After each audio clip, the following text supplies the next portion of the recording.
The guests clapped as Sarah and Daniel made their way down the church steps, hands intertwined, sunlight catching the sparkle of her wedding band.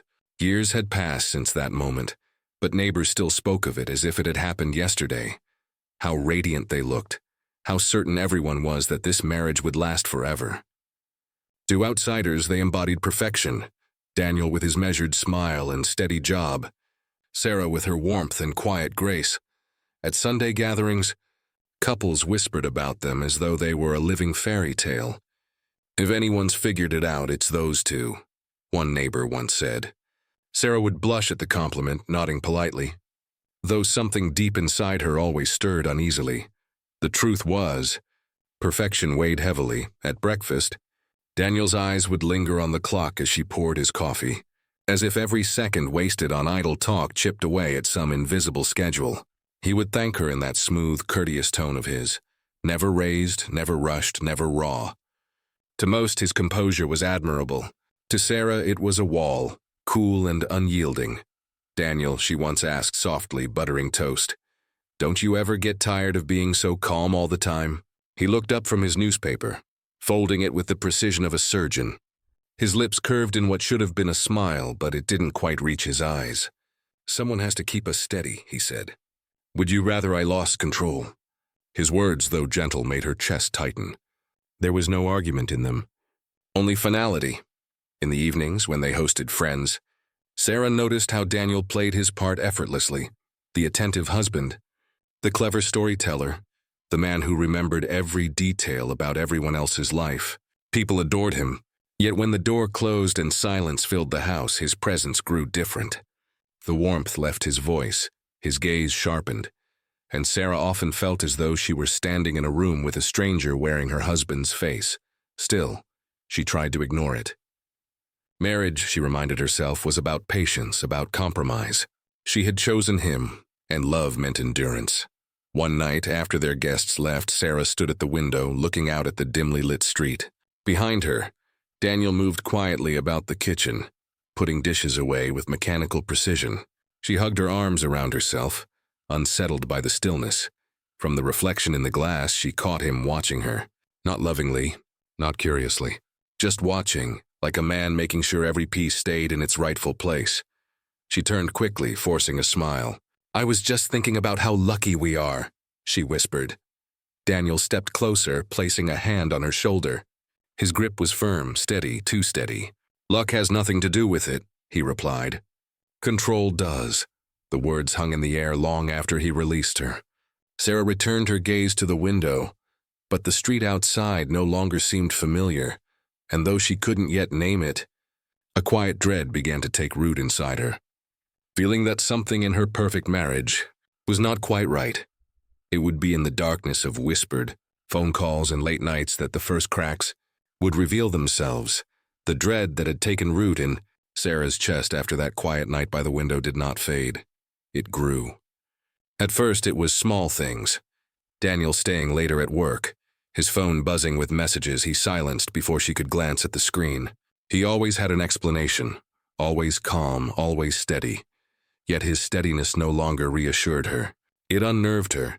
She began to notice the rhythm of his absences.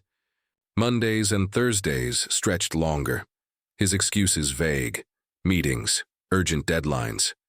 When he finally came home, he smelled faintly of cologne, not the kind he usually wore. Sarah told herself she was imagining things, that she was paranoid, but unease gnawed at her. One evening, as she set dinner on the table, she watched him step into the hallway. Phone pressed to his ear, his voice low, words clipped. She couldn't hear the conversation, but she saw his face, expressionless, detached, as if speaking to a stranger he didn't wish her to meet. When he returned, the smile was back, polished and precise. "Everything okay?" she asked, trying to sound casual. "Just work," he said smoothly, pulling out his chair. "You worry too much, Sarah." They ate in silence, the clink of cutlery loud in the room. She studied him, searching for cracks in his composure. His every gesture was measured, chewing, sipping, setting down his glass as if rehearsed. Finally, she dared to break the stillness. "You've been gone a lot lately, and the phone calls, they don't sound like work." Daniel paused, fork midway to his mouth. He set it down slowly. folded his hands together, and looked at her with that unnerving calm. "Sarah," he said softly, "do you hear yourself? You're imagining things. You always do this when you're anxious." Her throat tightened. "I'm not imagining it. I know what I heard." He leaned forward, voice dropping lower, colder. "No, you don't. You twist things in your head until they scare you. That's what you've always done." It was not shouted, not cruel in tone, but the precision of his words made her doubt her own mind. He pushed the plate away as if the conversation bored him. Sarah lowered her eyes to her food, but her appetite was gone. A knot of shame and fear coiled in her stomach. Maybe he was right. Maybe she was seeing shadows where there were none. Still, the image of him whispering in the hallway refused to leave her. That night, long after Daniel had drifted into steady, controlled sleep, Sarah lay awake, staring at the ceiling. The house was silent, yet she thought she could hear echoes of his voice murmuring into the phone. She turned her head to look at him. So peaceful, so composed. Too composed, she whispered into the darkness, a thought she dared not say aloud. Something is wrong. And I don't know how much longer I can pretend it isn't. Outside, the streetlight flickered, shadows lengthening against the walls, as if the house itself had begun to listen. And soon, she would need someone to confide in, a friend who might see what she could not. The unease that haunted Sarah's nights became unbearable to carry alone. She needed a voice outside her own to tell her whether the shadows were real.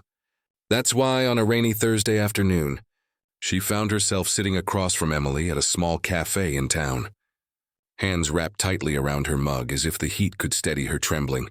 Emily, her oldest friend, studied her with concern. "Sarah, you look pale." "What's going on?" Sarah hesitated, lowering her voice. "It's Daniel. He's been different. Staying out late, making phone calls in secret. When I ask, he twists things, makes me feel like I'm imagining it." Emily leaned in, her voice a whisper against the storm outside. "That's not nothing. I've always thought there was something off about him. Too perfect. Too controlled. Like he's hiding pieces of himself." Sarah's pulse quickened. Hearing someone else put words to her unspoken dread was both terrifying and validating. She shook her head, conflicted. But everyone loves him. They see the man who hosts dinners, remembers birthdays, helps with everything. Maybe I'm the problem. Emily's expression hardened. "No, this isn't you. This is him. Listen, Daniel has a past he doesn't talk about. I don't know the details, but I remember back in college there were rumors, stories he brushed off. You need to be careful, Sarah." The words struck her like cold water. "Past? What kind of past?" Sarah wanted to press, but before she could, the bell above the cafe door jingled.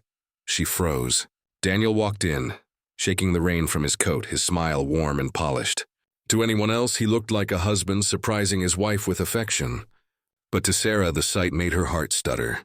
How had he known where she was? "Ladies?" Daniel greeted, sliding into the booth beside her, pressing a light kiss to her cheek. "What are we conspiring about on this gloomy afternoon?" Sarah forced a laugh, her throat dry. "Just catching up," she said quickly. Emily smiled politely, but her eyes flicked to Sarah's, silently warning her to stay cautious. Daniel's gaze shifted between them, steady and unreadable, before settling on Sarah with a tenderness that felt staged. "I worry when you're quiet," he murmured, brushing a strand of hair from her face. "But I suppose that's just me being overprotective." Sarah's hands tightened around her mug, her pulse hammering. For a fleeting moment, she wondered if Emily was right. If the perfect life she clung to was built on secrets sharp enough to cut her open. She tried to steady her voice. "I'm fine," she whispered. But inside, her mind was already unraveling, tugged by the possibility that Daniel's perfection was nothing more than a mask. And soon, she would find the first undeniable proof hidden where he thought she'd never look. The drive home from the cafe was silent. Daniel's hand steady on the wheel, his profile calm, unreadable. Sarah sat stiffly beside him, Emily's warning echoing in her head. Daniel has a past he doesn't talk about. Every word pressed heavier on her chest. When they pulled into the driveway, Daniel smiled at her as though nothing had happened, his composure unnerving in its perfection. That night, when Daniel stepped into the shower, Sarah's eyes fell on his briefcase left carelessly by the chair. Her pulse quickened. She hesitated, glancing toward the bathroom door where the sound of running water masked her movements. She opened the case. Inside were the usual papers, invoices, contracts, but tucked between them was a folded receipt. Her hands trembled as she smoothed it out. A hotel, dinner for two. The date matched one of his so-called late meetings. Her breath caught. She flipped through more papers, finding another crumpled slip. Jewelry purchased, but nothing she had ever received. Beneath it, a small envelope with a note written in hurried script. Last night was perfect. Can't wait to see you again. The words blurred before her eyes. Her throat burned with rage and disbelief. She stuffed everything back just as the water shut off.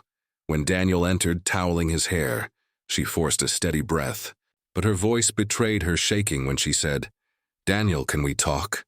He looked up, smiling faintly. "Of course." "What's wrong?" She set the receipts on the table between them. "Explain these." The smile vanished. For a long moment, silence stretched, broken only by the ticking clock. Then Daniel chuckled softly, shaking his head. "You've been going through my things?" "That's not the point," Sarah snapped, her voice trembling. "A hotel, dinners, jewelry. Notes from someone else. How long have you been lying to me?" Daniel leaned back in his chair, folding his arms. His expression was not guilty, but calm, too calm. "Sarah, listen to yourself. You think because of a few scraps of paper you can rewrite reality. Maybe you don't remember. I bought that necklace for you last year.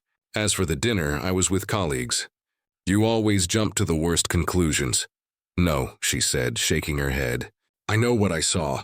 I'm not imagining this." He leaned forward, his voice dropping to a whisper sharp enough to cut. "You're not well, Sarah. You twist things until they break. Do you want people to think you're unstable? Is that the story you want to spread?" Her breath faltered. The certainty she had felt a moment ago wavered beneath his tone. He spoke with such conviction that she questioned herself, doubting what her eyes had seen. The room seemed to tilt, reality slipping through her grasp. Daniel reached out, brushing her hand with calculated gentleness. "I love you. I'm patient with you. But you need to stop inventing problems where none exist." Tears burned in Sarah's eyes. She pulled her hand away, standing quickly. "I'm not crazy," she whispered. Though even to her own ears it sounded like a plea, Daniel simply smiled. Serene as though he had won, Sarah retreated upstairs, gripping the banister so hard her knuckles whitened. In her chest, fear and fury collided. She knew what she had seen. She knew he was lying, and yet his words twisted around her like chains, making her doubt her own sanity. Alone in the dark of their bedroom, she whispered to herself, "I need to find the truth before it destroys me." And in her search, she would uncover something far more terrifying than an affair, a shadow from Daniel's past he had worked hard to keep buried. The days that followed were heavy with silence. Sarah moved through the house like a ghost, Daniel's words echoing in her head.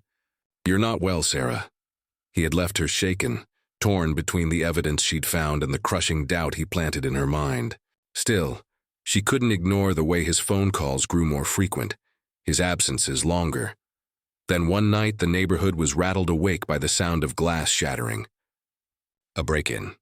Someone had tried to force entry into the house 2 doors down. The incident drew flashing lights and uniformed officers, and with them came Detective Harris, a calm figure with sharp eyes who spoke less than he observed. Sarah stood outside, wrapped in her robe, watching the commotion. Harris approached her after speaking with the neighbors. "Ma'am, did you notice anything unusual tonight?" Her instinct was to shake her head, to retreat into silence, but the words tumbled out before she could stop them. I've noticed strange things. Not just tonight. My husband, he's been different. Calls late nights. I don't know if it's connected, but..."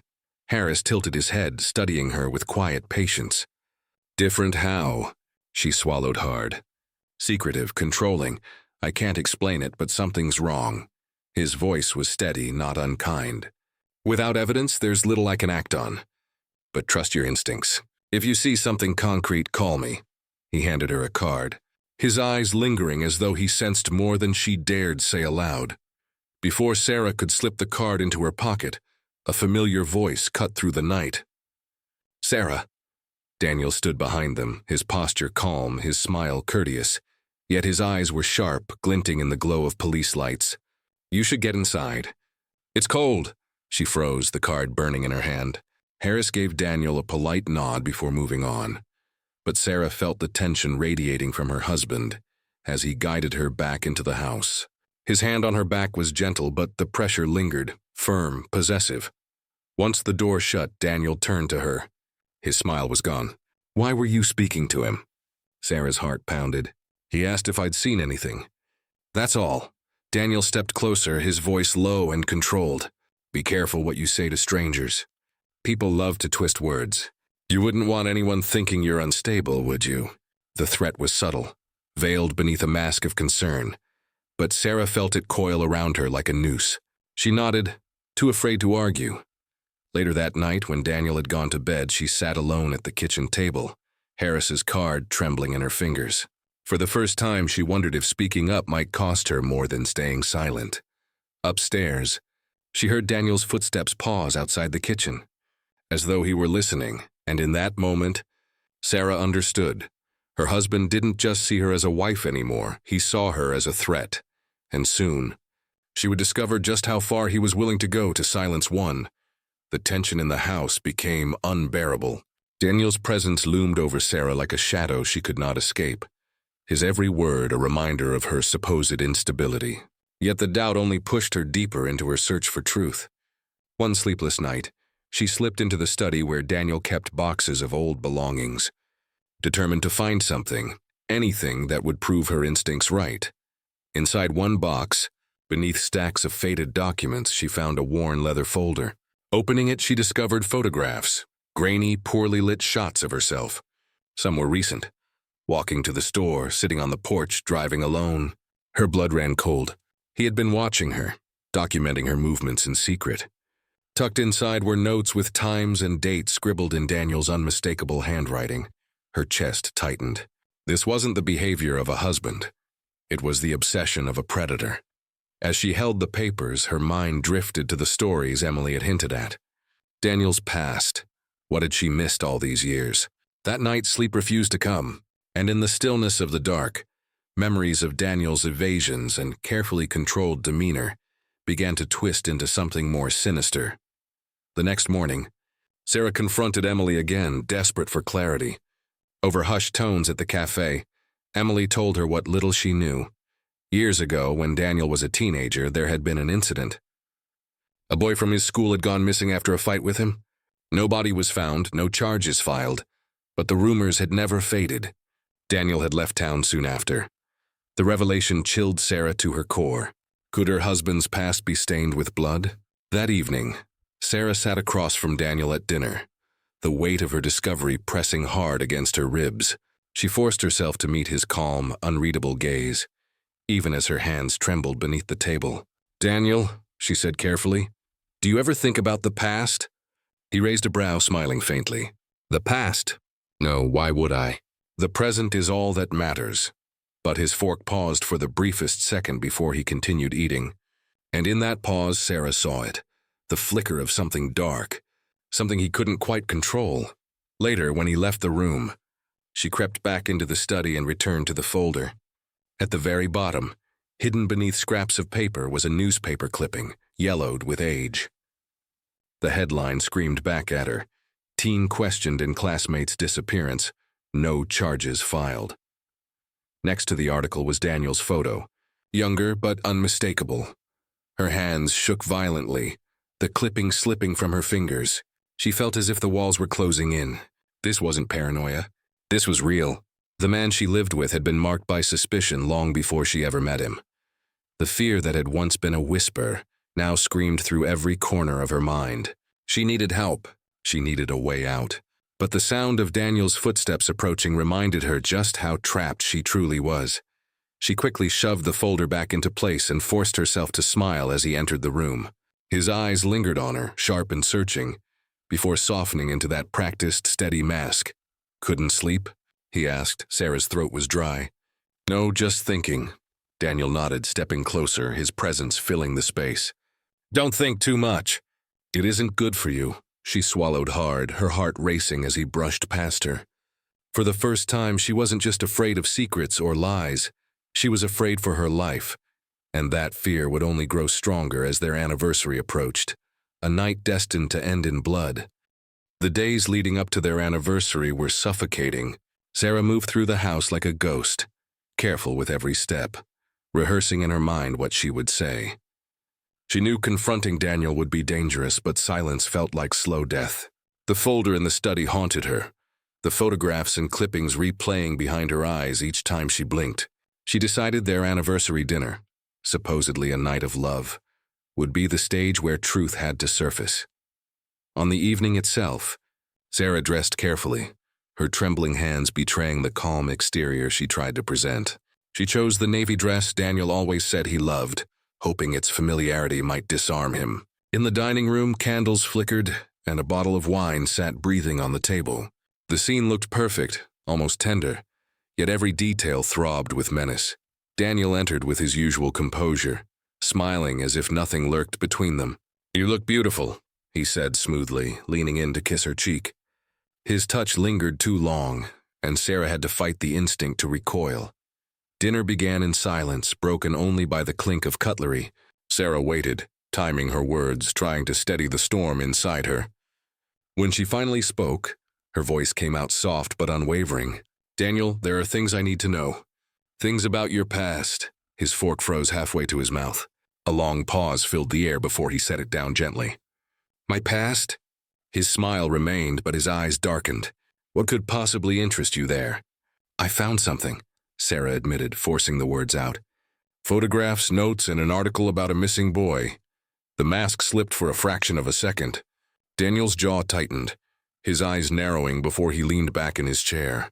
"You went through my things." It wasn't a question, it was an accusation. Sarah's chest tightened. "I had to. You've been watching me, following me. I need to understand why." His laugh was low and chilling. "You think you know me? After all these years, you think a few scraps of paper tell the truth?" The tension broke like glass shattering. In one sudden movement, Daniel slammed his fist against the table, knocking over the wine.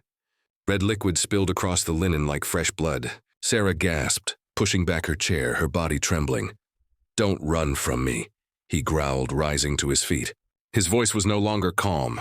It was raw, edged with fury. "You're mine, Sarah. You always have been." Panic surged through her veins. She stumbled toward the kitchen, searching for something, anything to defend herself. Behind her, Daniel followed, his footsteps deliberate and heavy. She reached for a drawer, yanking it open, finding only broken utensils and a paring knife. She grabbed it with shaking hands. "Please," she whispered, her voice breaking. "Don't make me," Daniel lunged. The struggle was chaos. Shouts, the crash of dishes, the sound of glass exploding against the floor. Neighbors later swore they heard the screams, sharp and piercing, carried out into the night. Sarah fought desperately, the knife slipping in her slick palms. Daniel's strength overwhelmed her, slamming her against the counter, sending pain shooting through her ribs. She clawed and kicked, refusing to give in. The room echoed with violence. Thuds, grunts, the shattering of plates and bottles. At last, one scream cut through, sharper than the rest. Then silence, except for the sound of ragged breathing and the dripping of something wet onto the tile. Blood streaked across the floor, staining the broken glass crimson. The neighbors pounded on the door minutes later, alarmed by the commotion. But by then it was too late.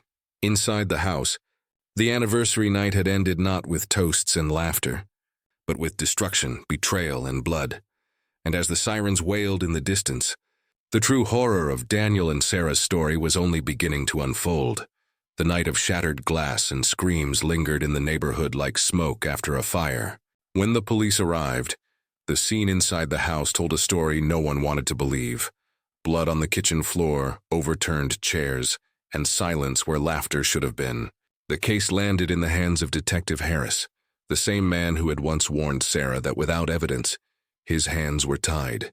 Now evidence surrounded him, chaotic, fragmented, but undeniably grim. Harris moved methodically, his sharp eyes scanning every corner of the house. The candle wax hardened on the dining table, wine stains bled into the linen, and a trail of blood smeared across the tile led to the hallway. He jotted notes, not just about what was present but what was absent. No sign of forced entry, no stolen valuables, nothing to suggest a random intruder. This was domestic, intimate. Neighbors gathered outside, whispering among themselves, their voices carrying fragments of the story. Harris took statements, piecing together a timeline from their overlapping accounts. One neighbor recalled the sound of breaking glass. Another swore she heard a woman's cry, pleading, desperate. A few admitted they weren't surprised. The couple's perfect marriage had always seemed too pristine, too polished, like a painting hiding cracks beneath the varnish. Back inside, evidence technicians combed through the house. In the bedroom, they uncovered Sarah's diary tucked beneath loose floorboards, a book she had clearly hidden with intention. Harris flipped through its pages with a growing heaviness in his chest. Sarah's neat handwriting traced the slow unraveling of her life. Daniel's late nights, his sudden temper, the photographs she discovered, the moment she realized he was watching her every move. Each entry grew darker, more desperate until the last page where she wrote, "If anything happens to me, it will be Daniel." That single line changed everything. Harris knew the value of words left behind by the dead. They were not just diary entries, they were testimony. Still, he needed more than suspicion to build a case. He turned to Daniel, who was waiting in the living room, his shirt stained and his expression carefully controlled. "Tell me what happened tonight," Harris asked. Daniel's response came smooth, rehearsed. He claimed there had been an argument, that Sarah had been unstable, that she had attacked him in a fit of hysteria. He insisted he had tried to calm her, but she slipped, fell and hit her head. His voice was steady, but Harris noted the absence of grief in his tone. "Where were you earlier this evening?" Harris pressed. Daniel offered an alibi, a late meeting at his office. Yet when Harris called to confirm, no one could account for Daniel's presence that night. The first crack in the facade appeared, widening with every unanswered question. Friends were interviewed next. Emily, Sarah's closest confidant, spoke in hushed tones. Her eyes rimmed red from crying. She revealed Sarah's growing fear, her discovery of Daniel's past, and the strange feeling that he had always been hiding something far darker than marital issues. Emily's testimony aligned with the diary entries, forming a chilling picture. As the investigation deepened, Harris began uncovering more inconsistencies. Daniel's phone records showed late-night calls to numbers traced to anonymous prepaid lines. Receipts found in his office hinted at secret purchases, flowers, hotel reservations, dinners for two, while Sarah had been left at home. The story of the perfect husband was collapsing, piece by piece. What unsettled Harris most was not the evidence of infidelity, but the pattern of control that emerged. Every friend, every neighbor described Daniel the same way. Composed, charming, yet calculating. He kept a tight grip on Sarah, deciding who she saw, what she did, even how she dressed. The mask of a loving spouse had been polished so well that most overlooked the cracks. Until now, the walls were closing in on Daniel. Harris could feel it, but the detective also knew that men like him didn't break easily. They tightened their grip until something or someone snapped. As Harris left the house that night, diary in hand, he glanced back at the darkened windows. The evidence was mounting, but the case was far from closed. The truth lay just beneath the surface, waiting to be dragged into the light. And Harris suspected that the next revelation would be far more sinister than anyone imagined. The interrogation room was a cold box of gray walls and humming fluorescent lights, designed to strip a person of comfort. Daniel sat at the steel table with his back straight, hands folded neatly before him, as though he were in a business meeting rather than under suspicion of murder. His expression carried no fear, only the faintest smirk, like he knew the rules of the game and believed himself clever enough to win. Detective Harris studied him from across the table, silent at first, letting the weight of the room press down. Most suspects fidgeted, sweated, pleaded for explanations or legal counsel. Daniel did none of those things. Instead, he leaned forward slightly, his voice measured. "You think I hurt her?" he said calmly. "But you don't know Sarah the way I did. She was unstable, prone to paranoia. She created problems where there weren't any. I spent years trying to hold our marriage together while she, well, you'll see from her behavior." Harris didn't blink. He slid Sarah's diary across the table, tapping the cover. "We've seen her behavior," he said. "She wrote that if anything happened, it would be you." Daniel let out a soft chuckle. "A diary? People write things in anger, in fear. She dramatized everything. You can't take that seriously." The detective's pen scratched against his notebook. Every word was evidence, but it wasn't enough. What he needed was a slip, a crack in the carefully constructed mask Daniel wore. "Let's talk about the blood on the floor," Harris continued. "Too much for a simple fall, and the neighbors heard screaming.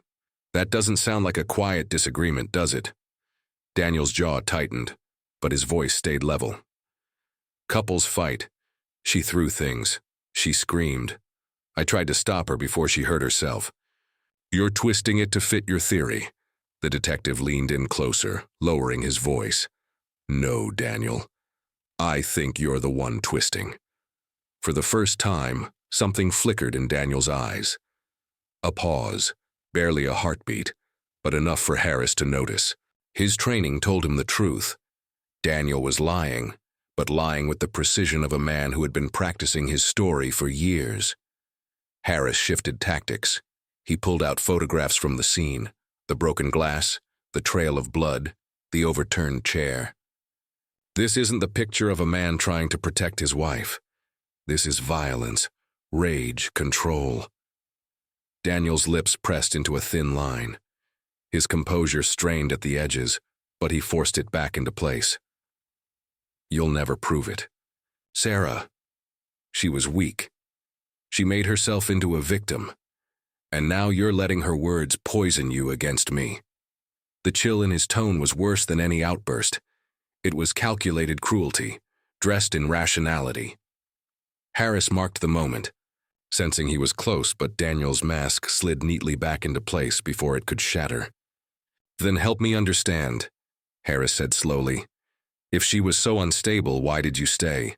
Why keep her close all these years?" Daniel's smile returned, thin and sharp. "Because that's what marriage is, detective. Till death do us part." The words hung in the air like smoke, poisonous and heavy. Harris wrote them down verbatim, but he knew this wasn't a confession. It was a performance. Daniel was trying to rewrite the narrative, to paint himself as the victim of a hysterical wife.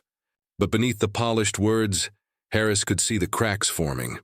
The interrogation ended without a confession, but as Daniel was led back to his holding cell, Harris leaned back in his chair, the diary still open on the table.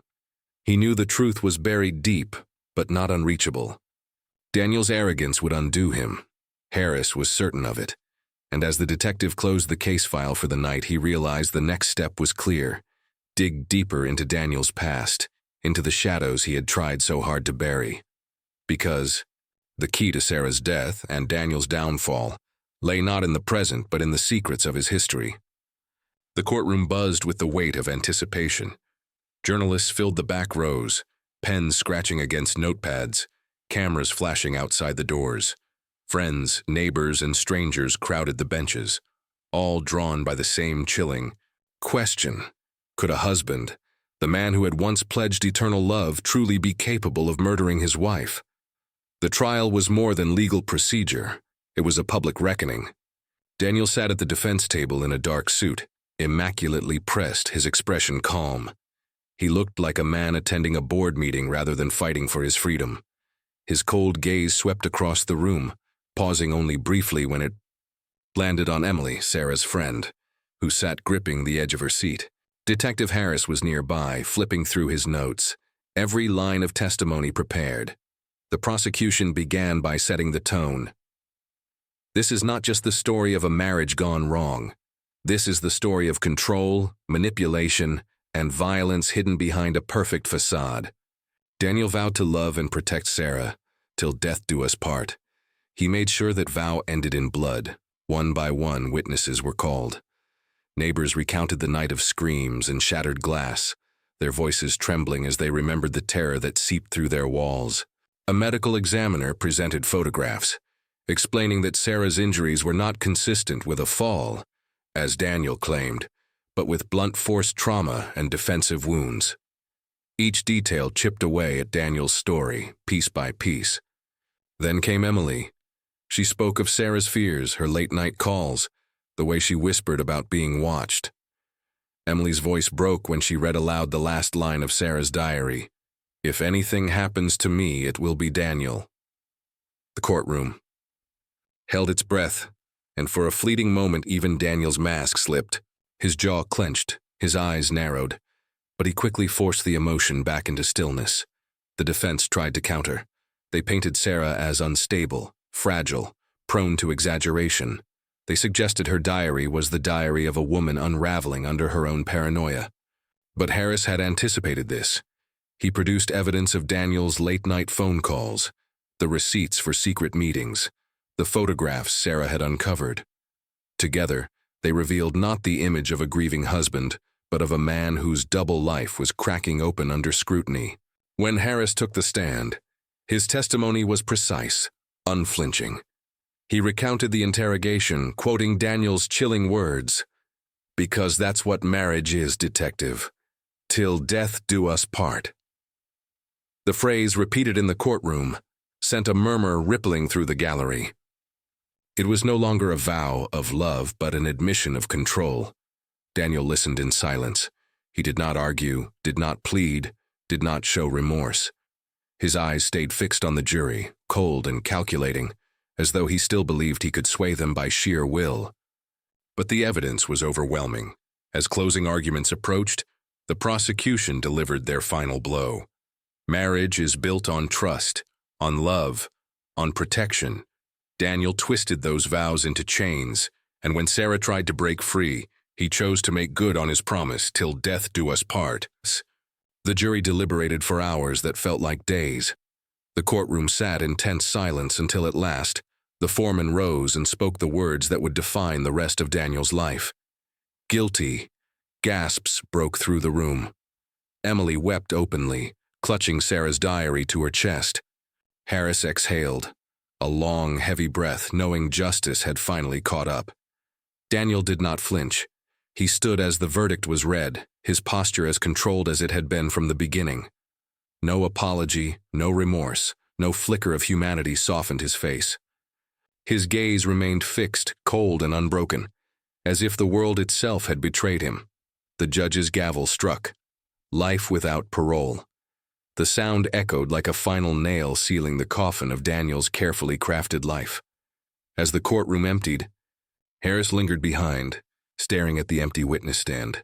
Sarah's voice, her words in the diary, had carried the weight of truth from beyond the grave. In the end, it wasn't just the evidence that condemned Daniel, but Sarah's courage to write what she feared most. Outside, the crowd buzzed with headlines already forming. "Till death do us part, the crime that shook the world." And though Daniel was led away in chains, Harris knew the coldness in his eyes would haunt everyone who had seen them. Because even behind bars, Daniel remained what he had always been, a man who turned love into possession and vows into a death sentence. The trial was over, but its shadow lingered long after the gavel's final strike. For the community, Sarah's death was not just another story of violence. It was a wound carved into the heart of the town.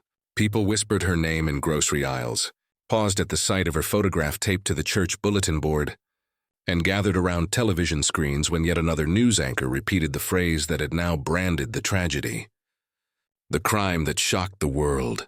Emily felt the weight of those words every time she stepped outside.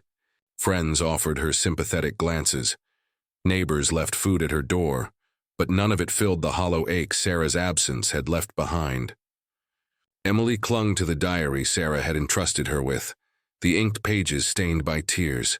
At night she reread Sarah's final words. "If anything happens to me, it will be Daniel." And though justice had been served, the sentence brought her little peace. Detective Harris carried his own burden. He had seen countless cases, but Sarah's was different. The brutality, the lies, the hollow calm of Daniel's expression, it all gnawed at him. In the quiet of his office, he replayed Sarah's final weeks in his mind. The unanswered phone calls, the bruises hidden by makeup, the diary's fearful entries. Harris knew the system had caught Daniel, but he also knew Sarah's story was bigger than one conviction. It was a reminder of the silent dangers hidden behind perfect smiles. The media turned the case into a global spectacle. Documentaries aired within weeks, podcasts dissected every detail, and online forums buzzed with theories. Was Daniel truly the monster everyone believed, or had something darker been missed along the way?